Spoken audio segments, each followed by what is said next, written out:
It's one of the greatest love stories of the 20th century. A tale of passion and fear set against a backdrop of revolution and violence. Julie Christie as Lara, the violent, sensual, sensitive girl. Jaivago's great love and mistress. But our story isn't about Yuri Jaivago and Lara. It's about their creator, Boris Pasternak, a man who became a prisoner in his own country. He willingly committed acts of literary suicide practically every day. It may have been the bravest book ever written. Pasternak faced penury, public denunciation, and even death. Такую паршивую овцу мы имеем в нашем социалистическом обществе в лице Пастернака. He wanted to have his say, and he knew that it was dangerous. On Stalin's orders, 75% of the Supreme War Council are murdered. Pasternak's love of Russia was always at odds with his disenchantment with the brutal Soviet regime. Writing the book under Stalin was dangerous. Attempting to get it published at the height of the Cold War, even more so. Pasternak said, hereby you are invited to watch me face a firing squad. I would love to know who the original source was that British intelligence got the manuscript from before they gave it to the CIA. The CIA used every opportunity they could to catch on to something cultural to injure the Russians. Ее было подвигом, к которому большинство стремилось. Our story begins before the film won 5 Oscars and its author the Nobel Prize. It's the untold story of the real Dr. Zhivago, Boris Pasternak.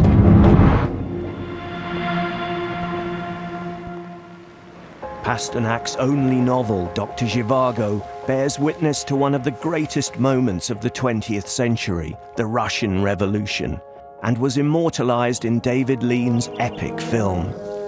From the most widely acclaimed novel of our generation, Metro-Goldwyn-Mayer presents David Lean's film of Boris Pasternak's Dr. Zhivago.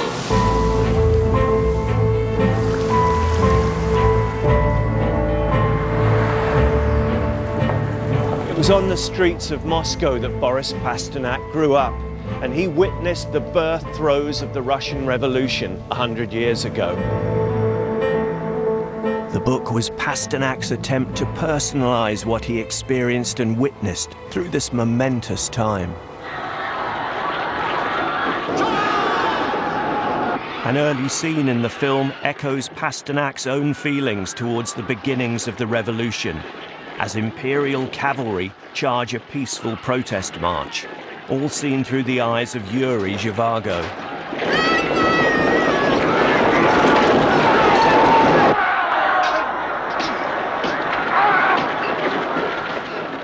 When I read Dr. Zhivago, I couldn't help but feel that Yuri is Pasternak's alter ego.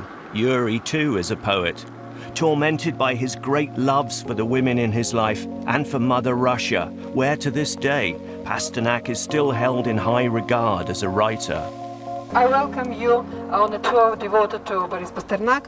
It is the place where he lived for many, many years. This area of Moscow connected with his life very tightly and connected with Dr. Zhivago and with many of his poems.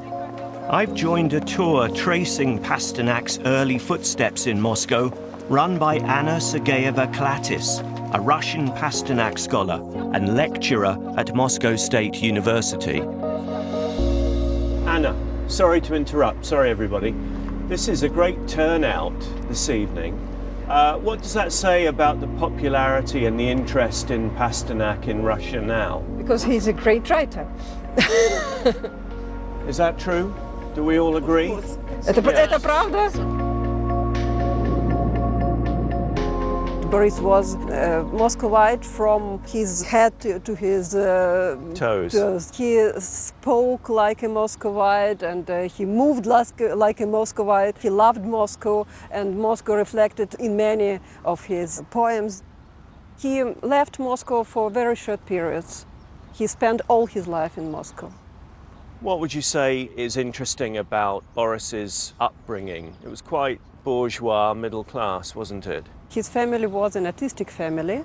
His father was a famous painter, and he was already famous when Boris was born. And his mother was a very gifted pianist. They both were very successful. The atmosphere in the family was really artistic. He was a very gifted person from his childhood, and he began to draw when he was about 12 years of age. His father was very satisfied. He said that he can be a very talented painter, but he stopped. He changed his mind and he began to play piano, and he had very good achievements in that, but he also stopped that. And then he went into philosophy, and he went to Germany, and he was offered to continue his education in Germany because as a Jew he had no way to continue his career in Russia, and he refused because he began to write poetry. He was 22. That was the beginning. Having found his true calling, it was only 5 years later he saw the start of the revolution, an event that changed his life and changed Russia forever. Excited by the revolution, Boris never left Russia. His family were different. Despite their liberal leanings, the Pasternak family as a whole took a wary view of the revolution. And when they happened to make a journey to Germany in 1923, they took the opportunity to make the visit permanent and went into exile, first there and later in Oxford. The family home here is full of images of Boris's Russian childhood and the cultural greats who visited when they lived in Moscow. This is the garden room.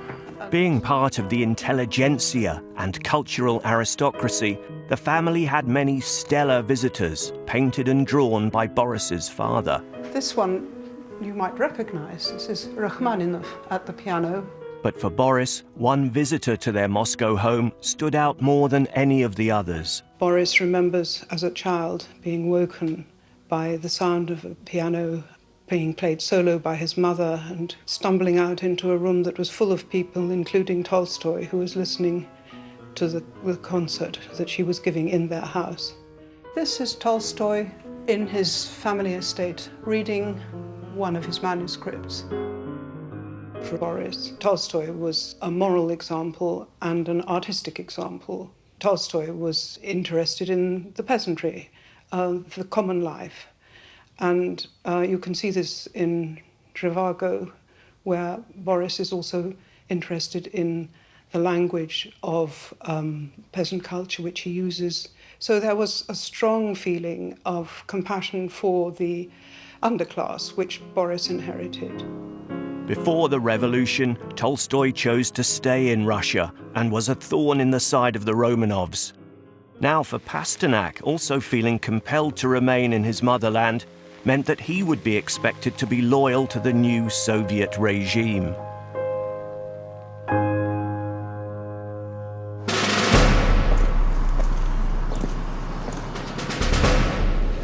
If you want to see how the USSR glorified the revolution, you need look no further than here in Moscow's Revolution Square underground station, where it's only depicted as magnificent and epic. Despite his privileged upbringing, Pasternak greeted the revolution with gusto, hoping for a fairer society and a better system of government. And you can see his initial revolutionary fervour in the pages of his novel.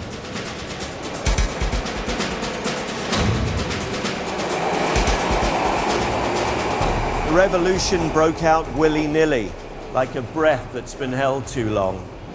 Everyone was revived, reborn, changed, transformed.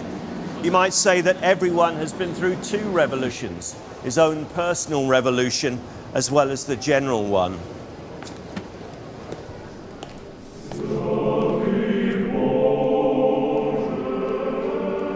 The artists who were galvanized by the revolution soon divided into two camps.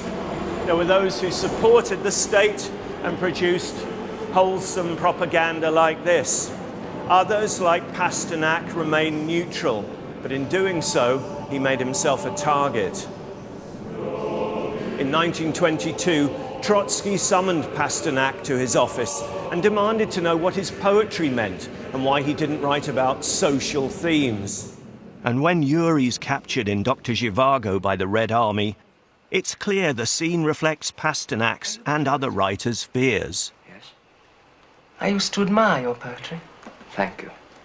I shouldn't admire it now. I should find it absurdly personal. Don't you agree? Feelings, insights, affections, it's suddenly trivial now. You don't agree. You're wrong. The personal life is dead in Russia. History has killed it. If the Russian people were fearful under Lenin in the years after his death, they were soon subjected to a new set of terrors when Stalin took control. On Stalin's orders, 75% of the Supreme War Council are murdered. In their places, Stalin installed political commissars who ensured his control. В Советской России писатели и режиссеры, сценаристы, в общем, все связанное с литературой, кино, ну и в какой-то степени театром, находилось под государственным покровительством в том случае, если писатели и режиссеры готовы были выполнять, ну, грубо говоря, государственный заказ. Writers who were seen as a danger to the state, no matter who they were, put themselves at risk. And like all Russians, Boris saw Vladimir Mayakovsky as the greatest living writer. A close friend and associate of Boris Pasternak's, he was dubbed the poet of the revolution, and he advocated socialist thought through his verse. But when Mayakovsky's writing became critical of the regime, his fate soon changed. In 1930, Mayakovsky committed suicide by shooting himself in the heart. Controversy rages as to why he did it. Lost love, lost faith in the regime, or even that he was murdered. His funeral was the third biggest in the history of the Soviet Union. Pasternak was greatly disturbed by this turn of events, so much so that 25 years later, he reflected on Mayakovsky's work in Zhivago. I've always liked Mayakovsky. What an all-devouring poetic energy. And his way of saying a thing once and for all, implacably, straight from the shoulder. And above all, the way he takes a good, bold swing and chucks it all at the face of society, and a bit further somewhere, into outer space. Mayakovsky's death was only the first of many. As Stalin's terror convulsed Russia, many of Pasternak's closest friends would be exiled, imprisoned, or executed.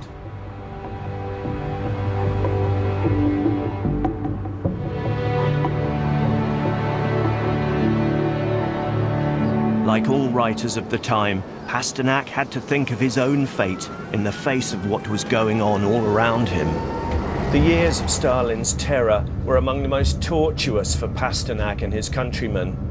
In 1932, Stalin's wife killed herself over his infidelity, shooting herself through the heart. That struck a profound chord with Pasternak, who was himself tormented over his own infidelity in his first marriage. He wrote a personal letter to Stalin full of deep condolence, which is said to have bound the leader to the poet for life and given the latter a unique protection. Another incident that challenged Pasternak's loyalty came on a Moscow street corner when he met one of the most popular and highly regarded poets of the time. Osip Mandelstam recited his new verse, Stalin Epigram. But around him a crowd of thin-necked henchmen, and he plays with the services of these half-men. Some are whistling, some meowing, some sniffing. He's alone, booming, poking, and whiffing. Pasternak knew those lines could be fatal to the pair of them, so he told Mandelstam, "This never happened. You didn't read that to me. I never heard it." Mandelstam was arrested. Stalin phoned Pasternak personally, wanting to know if the prisoner was a good writer or not. Pasternak avoided the question, whereupon Stalin taunted him, "Why aren't you standing up for your friend?" The call only lasted a few minutes, but it almost certainly sealed Mandelstam's fate. Stalin was clearly testing Pasternak's loyalty to the regime, and while he was protected, Mandelstam was not. So when arrested again and charged with counter-revolutionary activities, Mandelstam died in transit to a labor camp. The official cause of death was unspecified illness. Pasternak would never forget what happened to Mandelstam, and his feelings of guilt and complicity would haunt him for the rest of his life.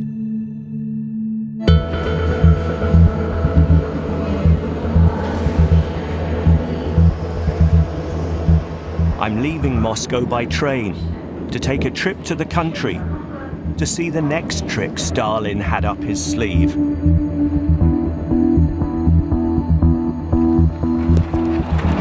He created a community for writers at Perel-Delkino, just 15 miles southwest of Moscow.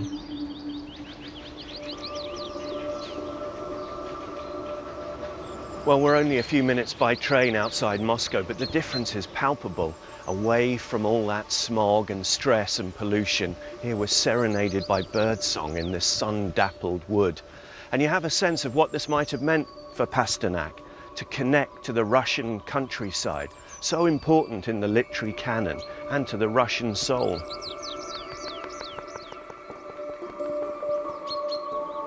But the reality of living and writing in Perel-Delkino was described by one of Pasternak's neighbours, Zhukovsky, as entrapping writers in a cocoon of comforts, surrounding them with a network of spies. Within a year of being here, Pasternak felt impassioned and strong enough to start writing Dr. Zhivago, a novel that speaks of his love of Russia and his hatred of the brutal regime that now ran it. It's very plain and austere, isn't it? It's a sort of writer's desk out of a woodcut or a fairy tale. I mean, partly that's to ensure no distractions, but also what it connects with, I think, is a reference I'm sure I came across in the book, either by Pasternak or his alter ego, Jievago, saying that what he wants is to connect with the ordinary man and woman. His book, his great classic, isn't some highfalutin literary puzzle, but it's the story of Russia for everybody to understand. Plain speaking from a plain desk. It wasn't just Dr. Zhivago that Pasternak poured his writing into from this desk. He risked keeping in regular correspondence with his exiled family in Oxford, telling them of the pressures he was under, being part of the writers' colony in Perel-Delkino. These are extracts of letters that Boris wrote to his sisters. The absurdities of life here, the obstacles they create for writers and artists are beyond belief, but that's how a revolution has to be.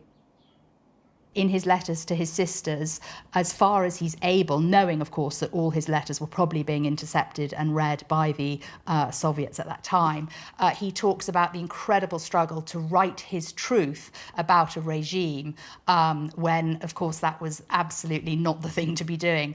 I genuinely believe that he willingly almost committed acts of literary suicide practically every day.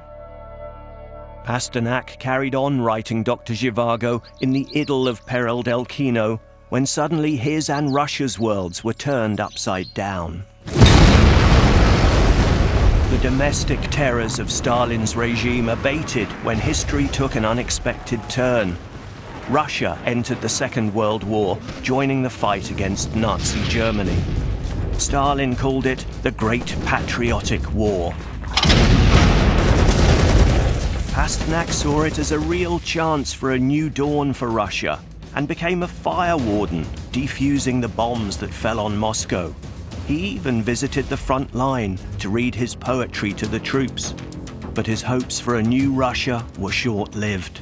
The repressions and ethnic cleansing that followed victory meant that the terrors got even worse. As Stalin's iron grip tightened, Pasternak returned to writing Dr. Zhivago in Pereldelkino. He lived there with his second wife, Zenaida, having divorced his first, Yevgenia. But a trip to Moscow in search of a publisher led to a chance encounter that changed his life forever and gave his novel and David Lean's film a memorable love affair at its center. It made Yuri Zhivago a romantic hero.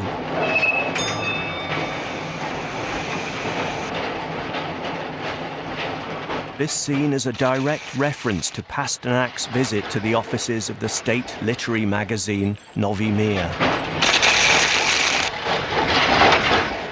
It was there he met Olga Ivinskaya, who was working for the magazine. Her boss introduced her to him as your biggest fan. Returning home that evening, Olga told her mother that she'd been speaking with God. The next day, Pasternak sent her his full set of works, and their relationship began. Boris was the most impassioned of men. What I most love about him is that you feel his extreme strain of emotionalism through everything that he did, and he did not take anything lightly. I feel that he did have a certain moral weakness, and that played out in his relationships. Olga had a daughter from a previous relationship, and she remembers those early days of Boris and her mother very well. My mother, right, Pasternak. Маме было 34 года, а Пастернаку было 56 лет. Вот, они встретились в 1946 году. Но я не сразу увидела Бориса Леонидовича, а через полгода только после их встречи. Поэтому были только слухи, разговоры. Бабушка, дедушка, у мамы роман с женатым, немолодым человеком. What sort of man do you think Boris Pasternak was? Ну, это слишком громко сказано, там, отец, там, но, конечно, очень большим авторитетом моральным. Вот. И благодарность, любовь к его поэзии, almost compadre. Irina's mother, Olga, soon became Pasternak's mistress and his muse for Dr. Zhivago. Their relationship would open him to further pressure and danger as he continued writing the book with Olga in his life. There is absolutely no doubt that Olga became the prototype for Lara in Dr. Zhivago. Lara originally was based on his second wife, Zinaida Nagayas, but the minute that he met Olga, his Lara softened and flowered to embody Olga Ivinskaya. David Lean's interpretation of this love affair was a big selling point for the film. Wouldn't it have been lovely if we'd met before? Before we did. Yes. We'd have got married and had a house and children. If we'd had children, Yuri, would you have liked a boy or a girl? I think we may go mad if we think about all that. I shall always think about it. Inspired by his new love, Pasternak threw himself into what would be his great epic of the Russian Revolution and Civil War. He poured all his anguish and his deepest reflections into its pages. When his character Yuri talks about writing, well, it could almost be the voice of Pasternak himself. Ever since his school days, he dreamed of writing a book in prose, a book of impressions of life, in which he would conceal, like buried sticks of dynamite, the most striking things he had so far seen and thought about.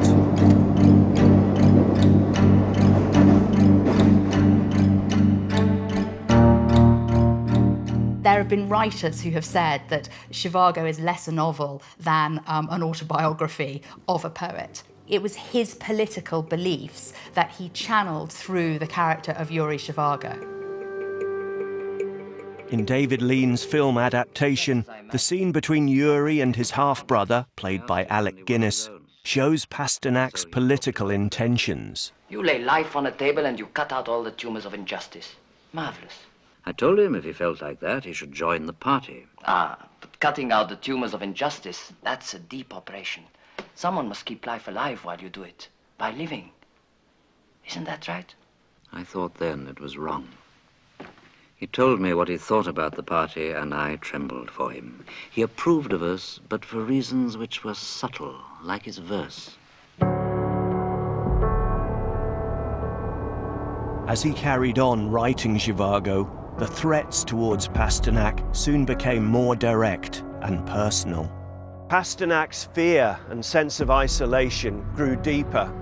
In 1948, 25,000 copies of his poems were pulped by the state publisher, and the leading literary magazine Novi Mir rejected his verse.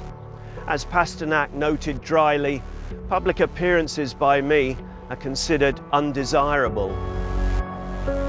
In 1949, the secret police went to see Stalin to say they were going to arrest Pasternak. Imagine their surprise when the great leader began reciting Pasternak's verse. "Heavenly colour, colour blue," he said. And Stalin told his goons, "Leave him. He's a cloud dweller." He didn't know that he had this kind of golden protection on high from Stalin, and yet he risked his literary life daily writing his truth about a regime which appalled him.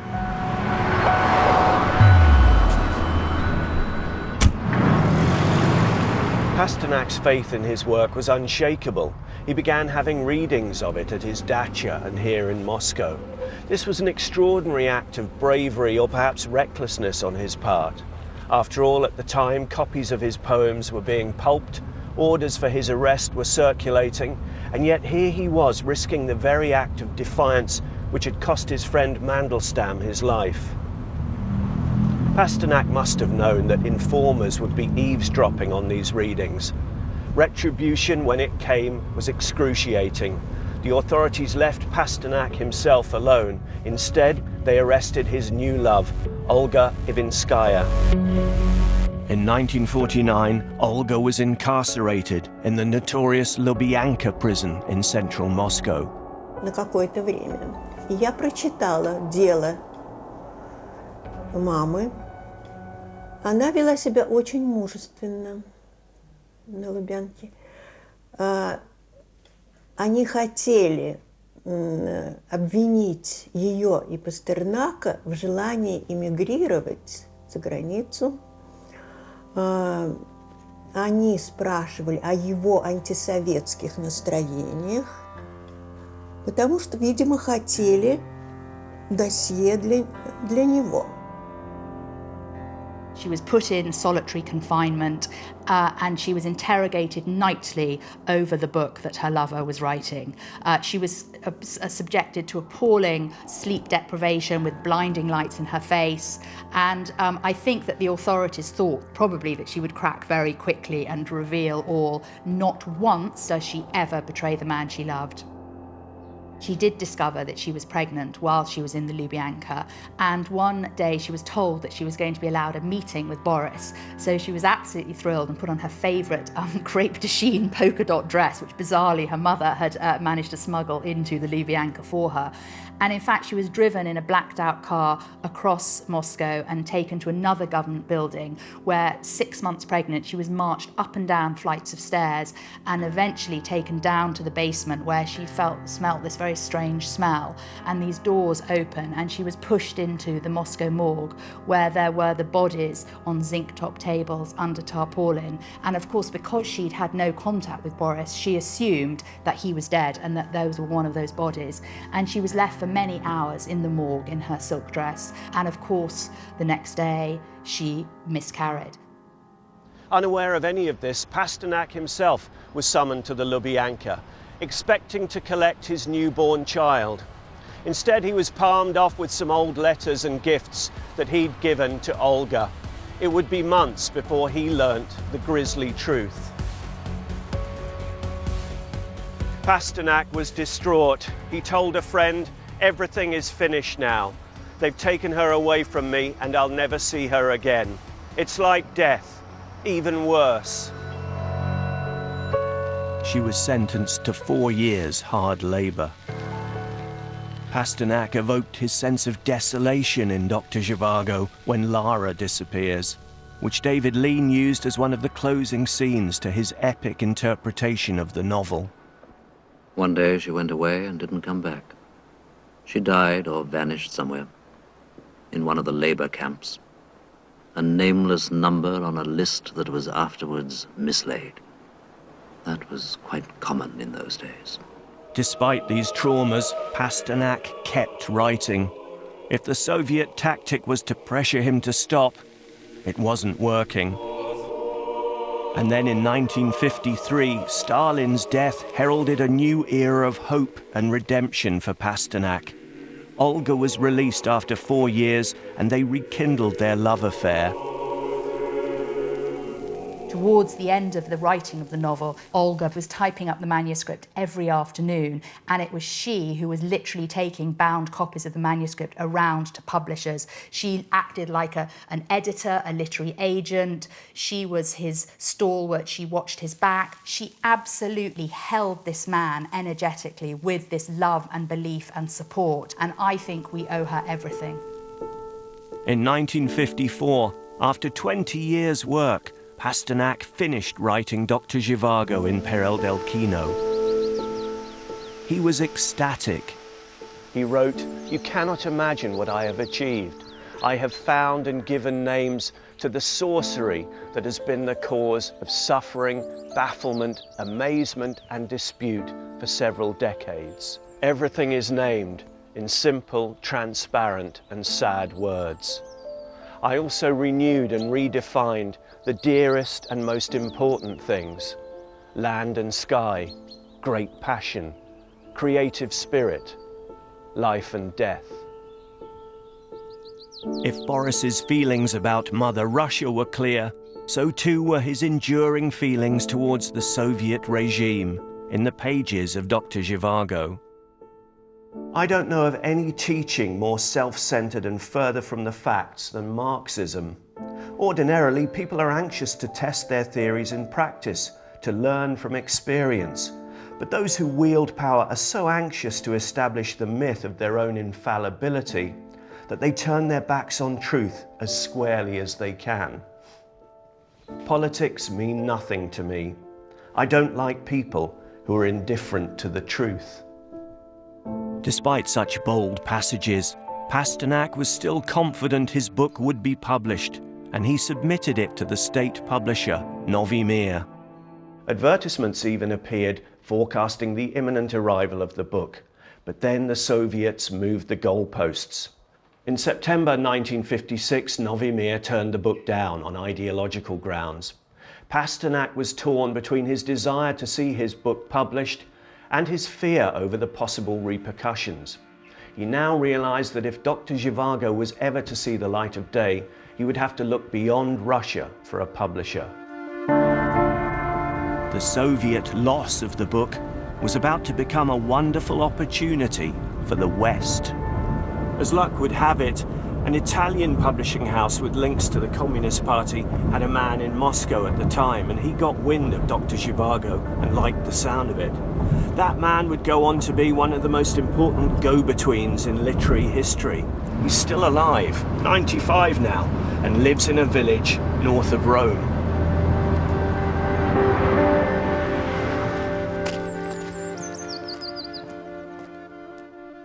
I went to Pasternak's Dasha.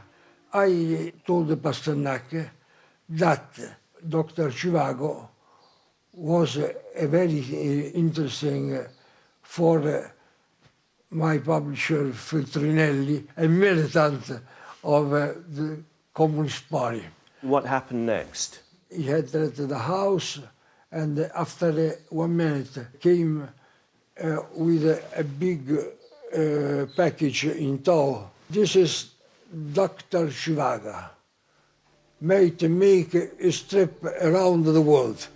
He looked at me and said, "Hereby you are invited to watch me face a firing squad." In 1957, Sergio D'Angelo smuggled the Zhivago manuscript out of Russia through Berlin, where he passed it to his employer, Gian Giacomo Feltrinelli.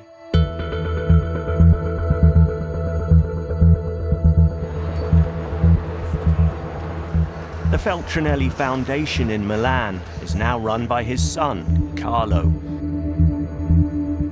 Why was your father so committed to Zhivago and to Pasternak himself? La percezione fu da subito di avere a che fare con una opera letterariamente, umanisticamente straordinaria. La definizione di capolavoro venne proprio dalla prima lettura che venne fatta dal traduttore, che disse: non pubblicare questo libro sarebbe un crimine. How did your father communicate with Pasternak during this whole process? Ovviamente non potevano incontrarsi, nel senso che la situazione era talmente delicata che non era pensabile, che cosa talmente delicata che si scrivevano in varie lingue e le lettere che contavano erano quelle, diciamo, quelle davvero che dicevano la verità, erano in francese. Poi c'erano lettere in tedesco, in altre lingue. And this code paid off. When the Russians forced Pasternak to send a telegram to Feltrinelli asking for the manuscript to be returned for corrections to be made, it was in Russian, so Feltrinelli knew it had been sent under duress. The Soviet regime then blocked the publication of Dr. Zhivago in Russia, putting more pressure on Pasternak. Even with his arrangement with Feltrinelli in place, he didn't stop there. Either through determination or desperation, Pasternak gave out 4 other copies to contacts he trusted to take to countries with a strong literary tradition. I'm here in Paris to discover how one of those typescripts was smuggled into France. Jacqueline de Proyard was studying Russian at Moscow State University in 1956, and her fellow students said there was someone she had to meet. And they said, you know, if you are in Russia here and you don't go and see Pasternak, you've been here for nothing. I was amazed because I knew Pasternak but like a name across a blackboard. You saw the book before you met Pasternak. I opened it, I read it. The language is wonderful because it's a poetic one, very well balanced, pleasant to hear. I mean, it's a very musical one. So the literary value of this novel amazed me. Pasternak trusted her and gave her a set of typescripts to smuggle back to France. These typescripts didn't carry Pasternak's name for fear of them being found in transit out of Russia. The only name printed in the front matter was Dr. Zhivago. Is this the one you took to the French embassy? Yes, of course, it is. It's mine. And I had it in my suitcase.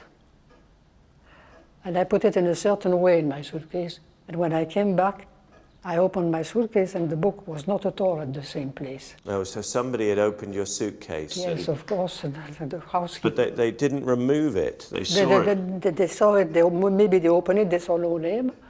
And nobody knew Dr. Zhivago at that time. It was quite a scary proposition. It was a big responsibility to do that. No? Well, I think when we are 29, you have still punch. It's not like putting a microchip in a handkerchief, is it? You've really got you've really got to hide that. No. And I love the fact that these are sort of careless tea stains on the cover of this great historical document. It's life. Meanwhile, in Oxford, the exiled Pasternak family was also involved in the intrigue of bringing Boris's masterpiece to print. When I was about 13, my mother asked me to go with her on a little bus journey up to the northern part of Oxford to the household of a Russian academic because she had to pick up a parcel. I had the feeling this is an important occasion. There's something going on. Why did she need me with her? We came to this small academic's house and I was left in a room and my mother went into another room and came back with a brown paper parcel. And the brown paper parcel was the second volume of the two-volume typescript of Dr. Zhivago.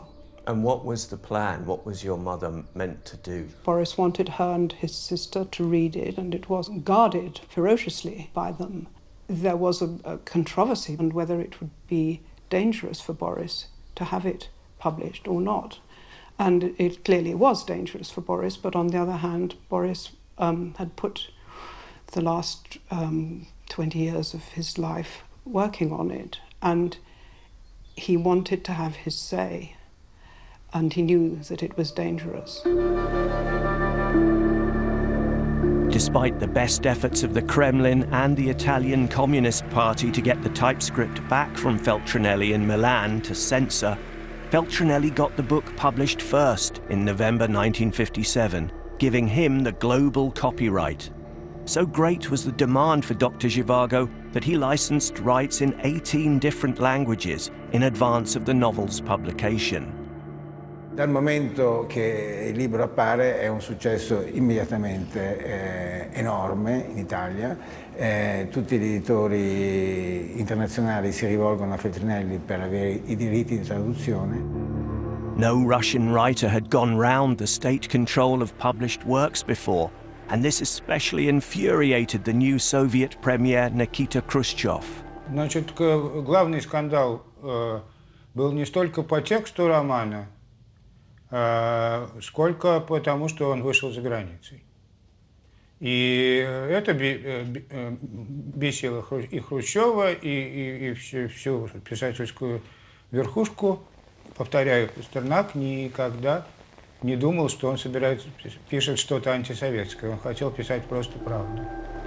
As if Pasternak's life was not complicated and perilous enough, he was about to become a pawn in a much bigger and more dangerous political game, as anything that annoyed the Soviet Union was a godsend for their biggest Cold War enemy.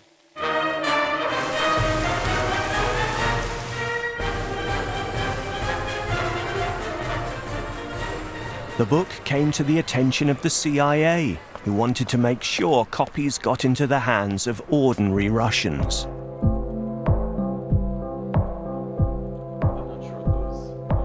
I'm here to meet Peter Finn, who's now the national security editor for the Washington Post. In 2014, he co-wrote a book documenting the CIA's involvement in turning Pasternak's novel against the Soviet state. How did you get involved in the story of Pasternak and the writing of this great book? I was a correspondent in Moscow for the paper between 2004 and 2008. And at that time, I started to read about Pasternak and various biographies. And I saw that the evidence on the CIA and its role was elusive but persistent. I also realized that if I'm going to bring anything to this story that's fresh or original, I would have to get the CIA documents. So that was a long process that took probably 3 years from when I first approached the agency to when I got them. What are the documents or paragraphs that particularly catch your eye from your tranche here? This one I like because this is the beginning of it all. So this is a document dated January 2nd, 1958, and you can see the outline of the whole operation here. They talk in the second paragraph, and it's redacted, but essentially British intelligence are in favor of exploiting Pasternak's book and have offered to provide whatever assistance they can. They have suggested the possibility of getting copies into the hands of travelers going to the Iron Curtain area. So it's essentially telling headquarters, we're including 2 rolls of film. This is the book Dr. Zhivago. This is very spycraft, isn't it? Because somebody's stood over the book and taken pictures of every page, presumably. Correct, and then used to typeset their own edition. So for them, this was a propaganda operation. They viewed culture as a form of propaganda that they could use against the Soviet state.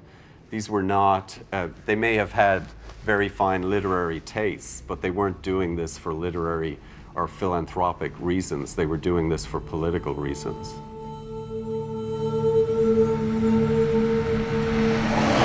Now that the CIA had a manuscript of the novel, the race was on to weaponize it, to turn it into a kind of kosh to beat the Soviets with. But they needed to conceal their part in the subterfuge and find a European publisher to print copies in Russian. And as for what happened next in the story, well, that brings me as far as you can imagine from the steppes of Russia to the bosky countryside of Hampshire. Somebody who was there at the time. My husband worked for the Dutch Security Service, the BVD, and they set up an operation that was initiated by the CIA. They found this printer in The Hague, and my husband, he said, well, I've got to go and collect some books. And he collected these books from the publisher and took them out to the CIA officer's house in Wassenaar. Are we talking about dozens or hundreds of? Well, they printed 1,000 altogether, and they took something like 395 to the World Exhibition that was being held that year in Brussels. And they took them to the Vatican Pavilion, and the Vatican, when Soviet visitors came, had a rather cunning arrangement because they had a little sort of chapel at the back of the pavilion, so they would take their Soviet visitors there and hand out a book. It had a hardback cover in blue, and it was wrapped in plain brown paper. Because these people who were going back to the Soviet Union, you couldn't just take a hardback book. So they removed the cover, divided the book into sections, and stuffed them in pockets or their trousers or whatever. This is the original copy that my husband brought back, and he wrote on it Saturday, the 6th of September, 1958. I'm sure you read fluent Russian. Sometimes. So do you think when we look back at the Cold War and how it all ended, how significant was this episode? I think it did actually help sway opinion. It's very different to military operations, but if you can sway people's way of thinking, in the long run, that can be very effective. Was there much discussion, much thought about where this would leave Pasternak when his novel started turning up in Russia in a Russian edition? I don't think that they had worried too much about that.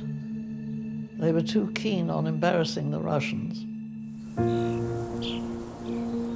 Boris, marooned in Peredelkino, was oblivious to the way his book was being used as a cultural weapon against the Soviet Union.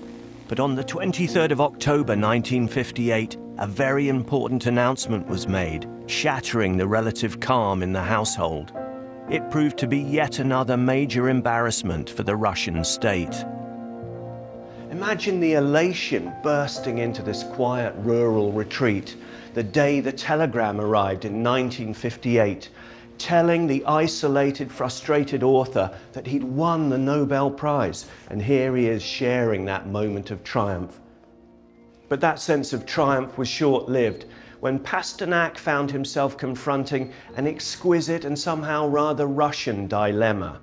Of course, he was free to go and collect the Nobel Prize if he wished, but if he did so, the authorities left him under no doubt that he would not be welcome again in his mother country. Для Пастернака были очень важны отклики на роман, и огромное количество писем, которые он получал от читателей из-за границы, было для него очень важно. Да? Вот в своем, одном из своих последних стихотворений «Нобелевская премия» он писал «Я весь мир заставил плакать над красой земли моей». Да, вот это явно давало ему ощущение триумфа, того, что он сделал то, что он должен был сделать. И роман доктора Жеваго он считал, собственно, самым главным своим произведением. Word of Pasternak's award soon got around, and he came out onto his steps to meet a horde of journalists. He told them, "To receive this prize fills me with great joy and also gives me moral support. But my joy is a lonely joy. Perhaps he was referring to the many people in his own country who couldn't share in such happiness. Closer to home, Pasternak's nearest and dearest also had grave misgivings, and his neighbour Fedin, another writer, called on Pasternak not to offer his congratulations, but to tell him on no account should he accept the award. But as the West was giving Pasternak praises and prizes, Russia reacted in a very different way. That same year he was expelled from the powerful Union of Writers, then publicly denounced and instructed to leave the Soviet Union in front of Khrushchev.